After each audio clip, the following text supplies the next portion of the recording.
طالبانو روح المانی دلته یو حدیث نقل کړی و یو ورځ رسول الله صلی الله علیه وسلم په صحابو تېرېده صحابو ویستل کول رم یې کوله ویستل یې کول لکه کنال ته یې نښه درولې و ویستل یې نو هغه لوبې نه دي طالبانو دا لوبو کې هم ډېر شر و شور کېږي که نه نو صحابه ویلې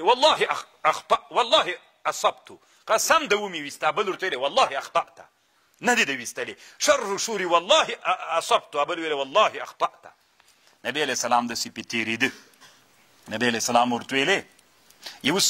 صحابي رسول الله ته ویلي چې خو حانس ول یو وایي ودې ویستا بل وایي قسم ده نه دي د ویستلی نو خو یو خو رښتیا پکې څوک ده حانس ته نبی علیه السلام ورته ویلې کلا ایمان الرمات ایمان لغو لا کفارة فیه ولا عقوبته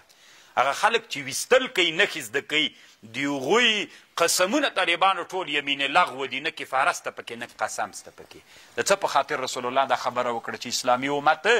د رمي او د ویستلو سره څوک سي وربلد سي طالبانو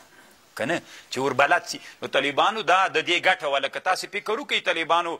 پرون هم لږ شخړه سوی وله دا بېګا شپه هم طالبانو شخړوله وایي چې دا تیاره راسي که نه بیا دوی تښتېدلي بیخي یې نه ځکه داسې ویستونکي الله عز وجل په تېر شل کلن جهاد کې دلته تربیه کړل داسې نادر ویستونکي تربیه کړل چې ته ورته حیران سي نو نبی علیه السلام څه ویلې طالبانو نه بل صحابي ته ویلې نه داسې مه وایه چې دې کې خو یو دنه خامخا څوک ده الا ان ایمان الرمات